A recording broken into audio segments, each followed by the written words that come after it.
Nicolas, bonjour. Bonjour. Avec toi, il va être question d'organisation, alors au sens d'un groupe d'individus qui réalisent une action commune et parfois ça dérape. C'est à toi. Exactement. Est-ce que je pourrais avoir la zapette, s'il te plaît? C'est à toi. Merci. Bonjour à toutes et à tous. Alors, j'ai la lourde responsabilité de commencer cette journée sur le thème de la performance durable.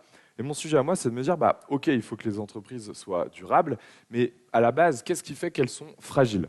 Et je me suis donc posé cette question, pourquoi les organisations finissent par partir en cacahuètes? On est bien d'accord. Je me présente, je m'appelle Nicolas Sabatier, je suis créateur d'entreprise. J'ai fondé ou cofondé plusieurs au cours de ces 15 dernières années, une organisation de colonies de vacances, un bar-restaurant, une houblonnière bio du côté de Bourg-en-Bresse. Et toute cette expertise sur les humains que j'ai tracée ici a permis aussi d'apporter ça dans Time for the Planet, Team for the Planet, on a changé de nom. Et je suis aujourd'hui ici pour vous parler d'une expertise qui est vraiment un sujet absolument passionnant et j'en suis certain. J'ai une expertise sur les déménagements. Je vous rassure, il y a bien un sujet, il y a bien un lien entre la performance durable et ma passion pour les déménagements. On aurait pu appeler la conférence comme ça, mais c'était un petit peu long sur les comment on appelle ça? Les kakémonos, voilà, pardon. La performance durable, pour moi, je vais bien définir le thème. J'entends le fait de durer longtemps. L'aspect écologique qu'on peut mettre derrière durable, je ne vais pas du tout en parler. Moi, je vais aborder que l'aspect humain des choses dans les organisations. Pourquoi je fais ça? Parce que moi, ce qui m'anime, c'est de comprendre. Je suis passionné de comprendre pourquoi des humains collaborent bien et efficacement. Qu'est-ce qui fait que ça fonctionne? Parce que je suis persuadé que c'est les organisations qui vont changer le monde. Et donc, si j'arrive à trouver des petites recettes qui permettent d'améliorer ça, on sera des gagnants. Un peu comme Indiana Jones qui part à la recherche du Graal, moi, ce que je cherche, c'est les meilleures formules d'organisation humaine. Qu'on soit bien clair sur cette définition d'organisation, parce qu'on va en parler beaucoup. Vous faites partie d'une organisation quand vous faites partie d'un groupe de personnes, peu importe où c'est. Et le deuxième, vous faites partie d'une organisation quand ce groupe de personnes s'organise pour faire quelque chose en commun. La forme juridique de votre organisation, on n'en a rien à faire. Qu'il y en ait une ou pas, d'ailleurs, ça ne change rien.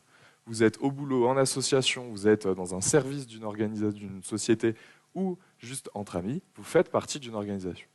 Pour être sûr qu'on se comprenne, combien de personnes dans la salle ont déjà fait partie d'une organisation qui répond à cette définition?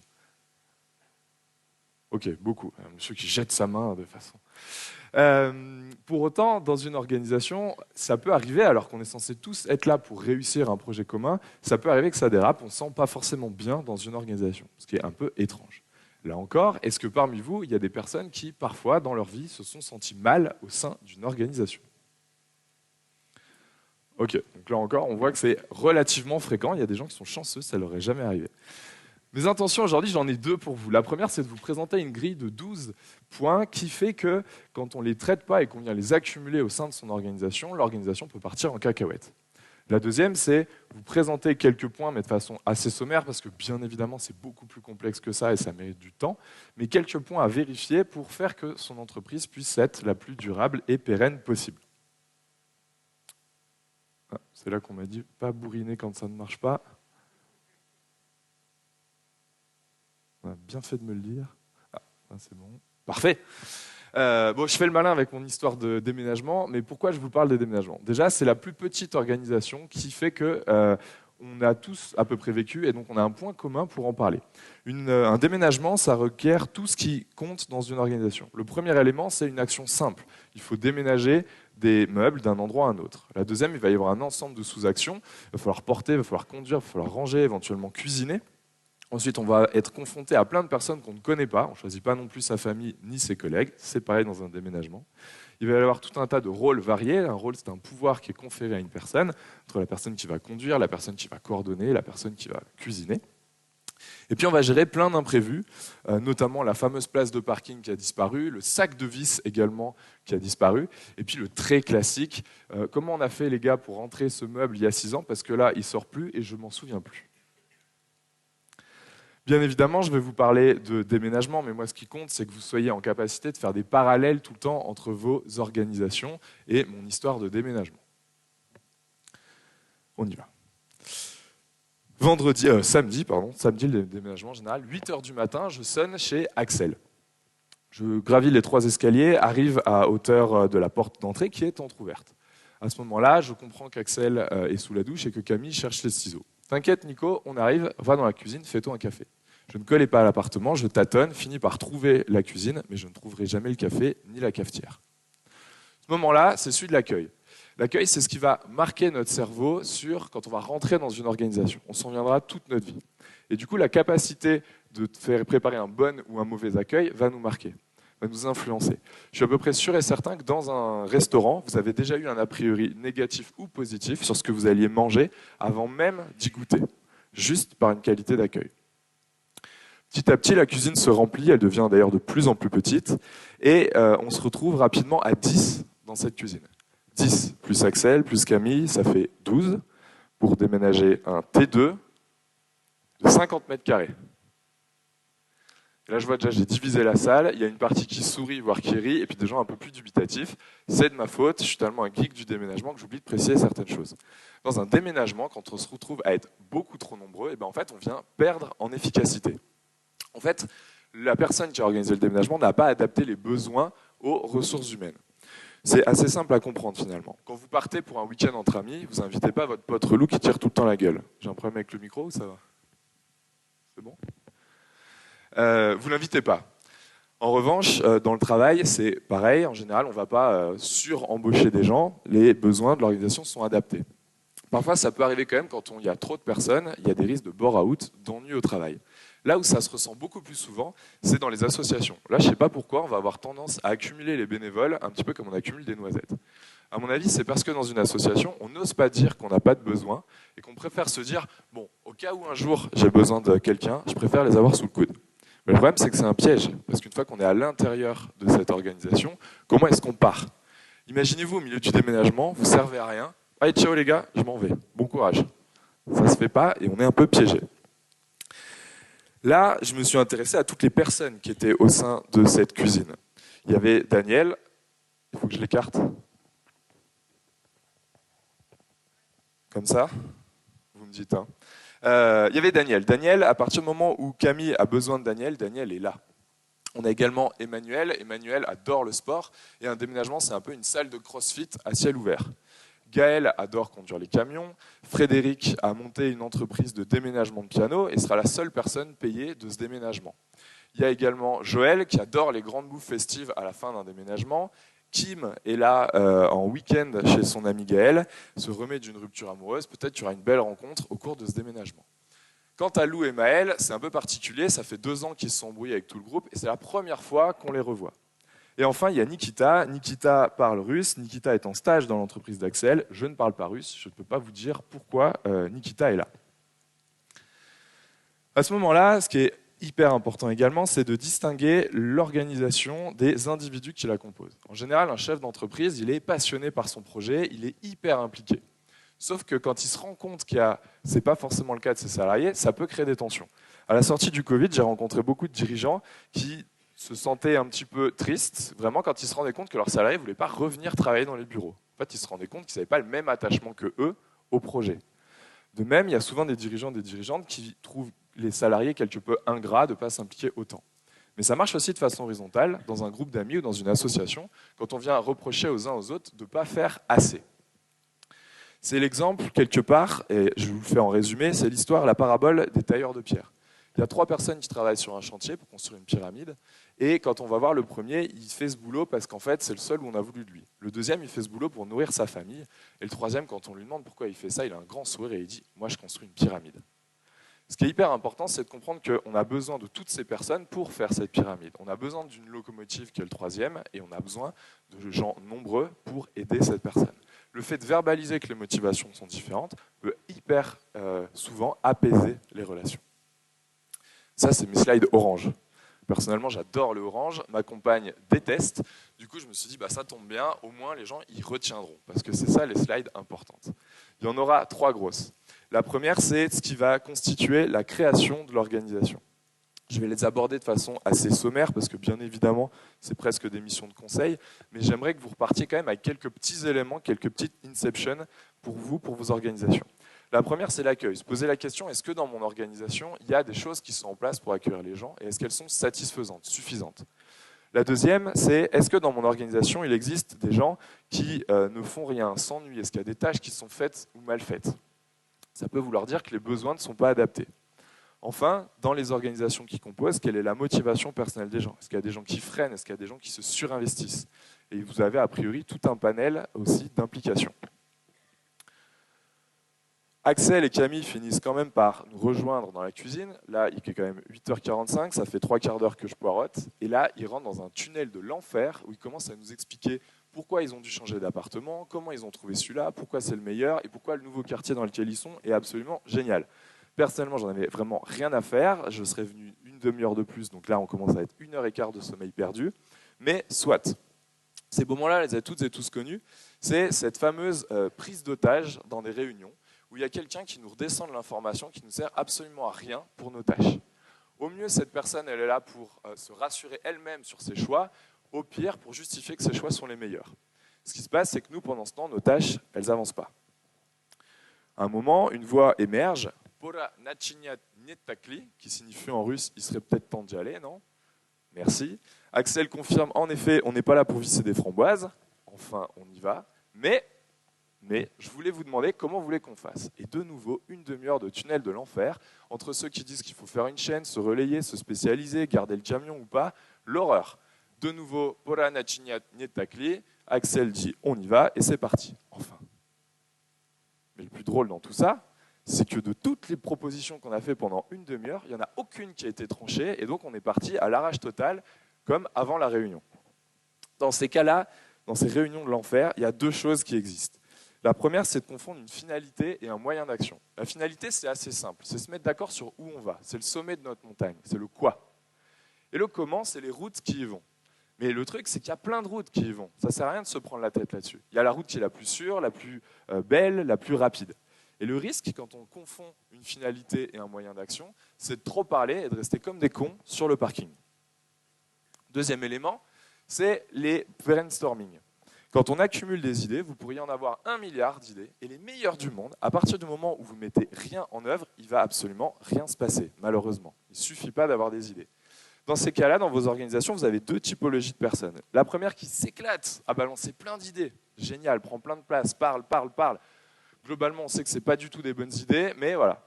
Et puis vous avez des personnes qui, elles, vont finir par être lassées par ces séances de brainstorming qui n'aboutissent jamais sur rien, tout simplement parce que personne ne va jamais rien mettre en place. Camille nous demande encore 1 minute d'attention avant qu'on puisse enfin bouger le moindre carton et nous explique qu'il y a un fichier Excel à remplir dans lequel il faut indiquer chaque carton, les numéros, à peu près le poids, est-ce que c'est fragile et dans quelle pièce ça va aller. Et là, je vois qu'il y a des gens qui sont en train de se dire mais à quel moment dans un déménagement tu as le temps de remplir un fichier Excel? Et on est bien d'accord. En fait, Camille a créé un outil. On adore créer des outils dans les organisations. Parce que Camille a voulu générer une pratique. Mais le problème, c'est qu'un outil, ça ne fonctionne pas comme ça. Un outil, ce n'est pas là pour générer des pratiques, c'est là pour accélérer des pratiques existantes. On n'a pas créé un marteau pour taper sur des trucs, on a créé un marteau parce que c'était plus efficace pour taper sur des trucs qu'un caillou. Et ce même caillou était beaucoup plus efficace que taper sur des trucs avec le poing. Donc, quand vous mettez en place un outil dans une organisation qui vient ralentir le travail des gens, a priori, ils ne vont pas vouloir le mettre en place. Deuxième étape, donc, ça va être celle, globalement, de la concertation et tous les pièges qui sont liés à ça. On n'est pas formé aux réunions, hein, donc il y a beaucoup de tabous là-dessus. Mais quelque part, on pourrait se poser la question de vérifier les réunions qui ont lieu dans mon organisation, est-ce qu'elles ne sont pas en train de tuer l'énergie des individus au sein de mon organisation? Est-ce que les réunions répondent bien à un de ces 4 points? Il peut y en avoir un petit peu plus, mais c'est extrêmement important déjà de clarifier à quoi sert la réunion. Les réunions flottement, c'est vraiment les plus relous. Des personnes qui sont invitées à la réunion, est-ce qu'il y a des gens qui ne sont pas indispensables? Est-ce qu'il y a des gens qui ne sont pas compétents, qui ne servent à rien? Dans mon bar-restaurant, quand mon serveur veut faire une réunion pour parler de la nouvelle carte des bières et qu'il convoque ma cuisinière, je le recadre parce qu'en fait, à la fin, je prends conscience qu'elle a perdu du temps. Elle ne va pas vendre de bière et elle n'aime pas la bière. Qu'est-ce qu'elle fait là? Et derrière, il va faire moins perdre de temps quand il refera des réunions, parce qu'il aura compris. Quand on se prend la tête, généralement, on se prend la tête sur une action, sur une route, et on est bien d'accord, plusieurs routes peuvent y aller. Ça permet à chaque fois de se recentrer sur est-ce qu'on est bien d'accord là, et peut-être des fois de lâcher un petit peu la bride en disant « Ok, on tente cette route-là, peut-être qu'elle marchera aussi ». Enfin, la personne, à l'issue de la collecte d'informations, est-ce qu'elle a bien la possibilité de mettre en œuvre ce qu'on lui demande? Si je demande à quelqu'un d'aller faire des courses, mais qu'elle n'a pas le permis, pas de voiture et pas de carte bleue, a priori, ça ne va pas se réaliser. Et je vous jure que c'est très très fréquent qu'il se passe ça. Quand on met en place un outil, donc déjà vérifier est-ce que c'est une nouvelle pratique ou est-ce que ça accélère quelque chose qui existe. Et souvent on va se dire ok, bah, j'ai fait tout ça, j'ai formé les gens, mais en fait cet outil il accélère le travail des gens au détriment d'autres personnes. Et vous avez beau former les gens et souvent on vient se dire ah les gens ils sont résistants au changement, ils veulent pas, etc. Ouais, mais en fait mettez-vous à leur place. Si l'outil les ralentit, ils n'ont pas envie de le mettre en place, tout simplement. On part enfin faire les cartons. Et là, j'entends quelqu'un qui crie, très poétique, « Putain de bordel de merde, je ne sers à rien ici, si j'avais su, je ne serais pas venu. » En fait, c'est Joël. Et Joël, à ce moment-là, a un problème parce que Joël ne trouve pas sa place dans le groupe. Pour se sentir bien dans un groupe, on a besoin de savoir à quoi on sert. Sinon, il va se passer deux réactions. La première, ça va être la fuite. Mais comme je disais au début, la fuite, ce n'est pas toujours possible. La deuxième, quand vous gardez les gens un peu captifs mais qui ne se sentent pas bien, c'est l'explosion, c'est la colère. Il faut faire gaffe parce que la colère, c'est contagieux en plus de ça. Joël refait des siennes parce qu'à un moment, il y a des personnes qui veulent réutiliser l'ascenseur pour remonter. Et Joël s'est mis là devant l'ascenseur et leur refuse l'accès. Joël a décidé que c'était que pour les cartons qui descendaient et que pour les habitants de l'immeuble. Alors moi, ça m'a fait un pincement au cœur parce qu'en plus, il y a une de ces personnes qui s'était tordu la cheville dans la semaine et qui du coup a dû remonter les 3 étages en boitant. Ça, c'est l'émergence des petits chefs maltraitants. Alors les petits chefs maltraitants, en soi, ce n'est pas les chefs qui sont maltraitants, c'est leurs décisions ou leurs non-décisions qui peuvent avoir des conséquences maltraitantes sur les gens. Dans une organisation, il va y avoir des pouvoirs. Le pouvoir, c'est celui de pouvoir initier, arrêter, modifier une action en cours. Quand ce pouvoir est attaché à une personne, on appelle ça un rôle. Parfois, il y a des rôles qui sont hiérarchiques, des gens ont du pouvoir sur d'autres. En soi, la hiérarchie dans une organisation, ce n'est pas du tout grave, ça permet de fluidifier. Quand ça fonctionne bien, tout le monde reste dans son cadre et ça roule. Là où ça peut poser problème, c'est quand le pouvoir de certaines personnes vient déborder sur celui des autres. Et ça peut se faire de façon verticale ou horizontale. Pardon. Verticale ou horizontale. Il se passe ce qui se passait. Finalement, Camille pète un plomb parce que le fichier n'est pas du tout rempli comme il faut.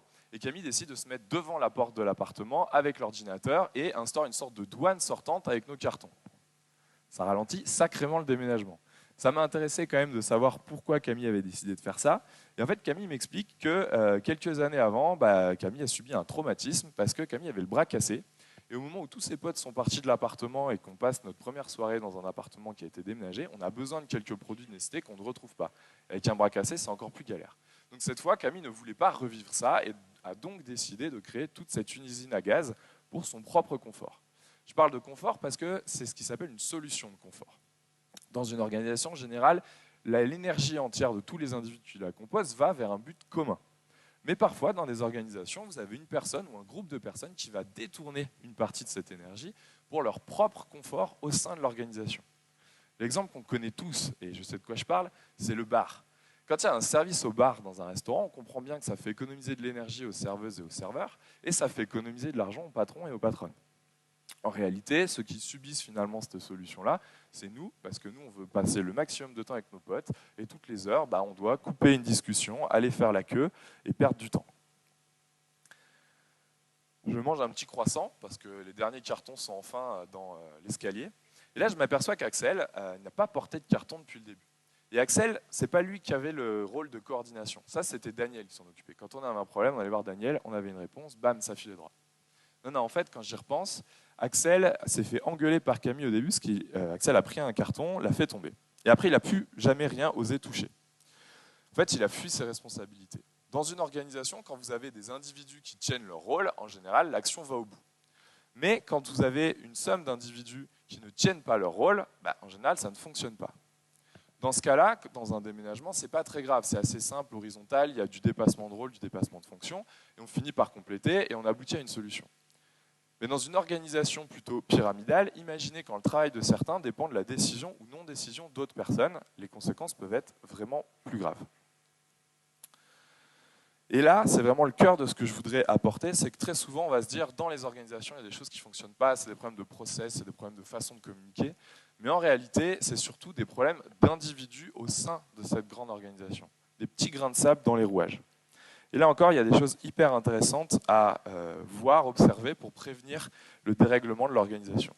La première, c'est quand on a du turnover, on pourrait finalement bénir chaque départ. Parce que chaque départ, que ce soit d'une personne qui avait des bonnes idées ou qui exprime qu'elle ne se sentait pas bien ou qu'elle s'ennuyait, et ben en fait, on peut venir vérifier est-ce qu'il y a des problèmes d'écoute, d'attention, de management, est-ce qu'on a des petits chefs maltraitants ou est-ce qu'on n'est pas capable de détecter les talents en interne. Gérer les départs, c'est compliqué parce que ça fait chier quand quelqu'un de compétent s'en va. Pour autant, ça nous donne des informations hyper précieuses. Est-ce qu'on ne peut pas changer des rôles d'empêchants en rôles d'aidants? Parfois, dans les organisations, il y a des gens, leur rôle, leur pouvoir, c'est de dire oui ou non à des gens qui vont proposer des actions, des initiatives. Sauf que quand on dit juste non, bah moi ça me frustre, je ne comprends pas pourquoi et j'ai plus envie d'en proposer. Mais si la personne, on lui dit tu dois faire respecter un cadre, par contre, tu dois faire en sorte que la personne qui te propose quelque chose, tu t'organises pour l'aider à le mettre en œuvre.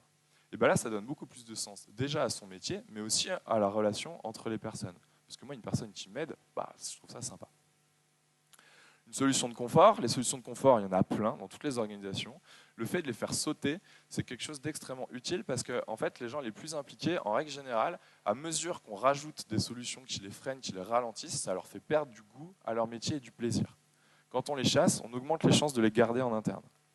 Et enfin, toutes les personnes qui ne prennent pas leurs responsabilités, il faut être capable vraiment de les repérer et à un moment de les sortir. Je vais donner un cas grave, mais une personne qui, par sa non-intervention, quand on lui signale des cas de harcèlement, en fait, c'est pas normal. Cette personne-là et la personne qui fait du harcèlement, à un moment, il faut les sortir de l'organisation. Parce qu'on pense toujours à se dire « Ah ouais, mais attends, il faut quand même qu'il reste s'il a des compétences », sauf qu'on ne voit pas l'impact que ça sur toutes les personnes qui restent à l'intérieur de l'organisation. On finit enfin ce déménagement, les meubles ont été basculés d'un appartement à un autre. Axel et Camille nous ouvrent alors un paquet de cacahuètes. En fait, ils avaient un rendez-vous. Moi, ça m'allait bien parce que j'avais un deuxième déménagement. Mais alors, je peux vous dire que Joël, qui attendait un gros festin à la fin, de nouveau, a bien pété un plomb. Et ça, ce problème, j'imagine que vous le connaissez toutes et tous, c'est la problématique de la reconnaissance dans les organisations. En fait, dans une organisation, les individus attendent que l'organisation leur apporte de la reconnaissance. Or, en réalité, une organisation, ce n'est pas une personne qui pense, qui parle et qui agit. Donc, attendre qu'un truc qui n'existe pas nous apporte quelque chose, bah, on peut attendre longtemps. Et le risque, c'est de se mettre en colère. Et là encore, la colère, c'est contagieux. En fait, la reconnaissance, c'est un peu comme les langages de l'amour. On n'en a pas tous besoin de la même façon et on n'en a pas tous besoin avec les mêmes signaux. Et c'est pour ça que c'est vachement dur à traiter. Dans une de mes organisations, je me suis amusé à me dire, finalement, ça passe par deux choses. Le par qui et le par quoi. Et donc, on pourrait, dans le travail, créer une petite courbe comme ça et dire, ça pourrait passer par un chef, des collègues, les utilisateurs ou des pairs. Et puis sur le par quoi, ça pourrait être le salaire, l'autonomie, les mots ou les attentions. On pourrait demander alors à une personne qui rentre dans l'organisation, est-ce que tu peux m'indiquer par quoi ça passe pour toi la reconnaissance? Et là, vous avez ce joli graphique. Ce qui fait qu'à n'importe quel moment de votre vie dans l'organisation avec cette personne, un manager pourrait dire, dis-moi maintenant où t'en es. Et là, ça permet de visualiser. Alors qu'on pensait adresser les bons signaux de reconnaissance, en fait, non, c'est comme ça qu'il faut faire. Et ça permet, en tant que manager, en tant que dirigeant, de se recalibrer. La conclusion de ce déménagement, ça, vous allez le retrouver dans tout type d'organisation, c'est vraiment universel. Il y a 3 choses à observer et vous allez tout comprendre d'une organisation. La première, c'est ce que j'appelle la gouvernance. C'est là où les personnes qui sont censées posséder ou diriger une organisation. Ici, c'est l'appartement d'Axel, on attend que tout vienne d'Axel. Après, vous avez des gens qui, à l'intérieur de cette organisation, ont plus ou moins de pouvoir. On a vu que Camille ou Joël arrivaient à influencer, à tirer l'organisation dans un sens ou dans un autre. Et enfin, ces personnes baignent dans une sorte d'habitude, de code culturel, de mots, de private joke, d'habitude. Ça, on appelle ça une culture. Et en fait, entre une culture affichée, amusez-vous pendant le déménagement, et une culture réelle observée, en fait, il y a de la tension, il y a des moments de flottement. Et bien en fait, ce décalage peut créer là encore de la tension entre les gens. Et ça, c'est la partie simple. Mais la réalité, c'est que dans une organisation, vous allez avoir un ensemble de sous-organisations avec leurs propres codes, leurs propres rapports de pouvoir, etc. Nous, par exemple, il y avait la team carton, il y avait la team camion, il y avait la team rangement, et chacun avait ses petits codes à eux. Si la culture globale de votre organisation est suffisamment forte, toutes vos sous-organisations vont s'imprégner de cette culture, et moins les écarts sont grands, plus le collectif va réussir. Si vous analysez n'importe quelle organisation juste à partir de ces 3 éléments-là, c'est un petit peu comme des parents qui élèvent un enfant. Quand ils sont alignés sur ce qu'il faut faire, ça se passe globalement bien. Dans une organisation, c'est pareil. Mais imaginez si un de ces 3 éléments dérape. 2 exemples. Le premier, une société, ça fait plus d'une dizaine d'années qu'il y a un actionnariat familial, ça se passe bien, tout le monde est aligné, tout roule. Et puis un jour, il y a un changement d'actionnariat, et ces actionnaires viennent changer des éléments du top management, des éléments qui ont du pouvoir d'influencer dans un sens ou dans un autre.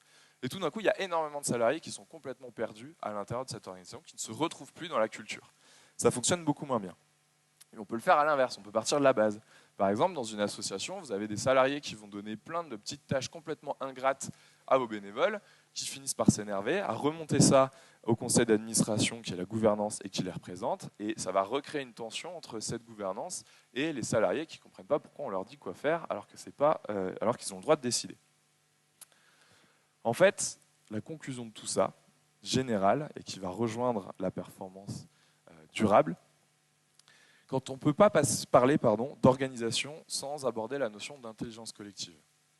L'intelligence collective, c'est cette idée qui fait que la somme, l'intelligence globale d'un groupe de personnes est supérieure à la somme des intelligences des individus qui le constituent. Et en plus, ce n'est pas qu'une idée, c'est un vrai fait scientifique prouvé. Pour autant, ce fameux 1 plus 1 égale 3, c'est hyper rare à observer. On s'est tous un petit peu cassé les dents là-dessus. On a beau mettre plein de gens ensemble qui apportent des compétences, des connaissances, ça ne fonctionne pas de façon aussi magique. Personnellement, je me suis dit un jour, j'étais un peu désespéré, je me suis dit, mais en fait, ça n'existe pas. Il n'y a pas de recette, il n'y a pas de formule qui vient augmenter les chances de voir ce 1 plus 1 égale 3. C'est seulement lié au hasard. Et puis, il y a 4 ans, quand j'ai cofondé Time for the Planet, je me suis aperçu qu'il y avait une deuxième partie de la définition de l'intelligence collective qui est très peu connue.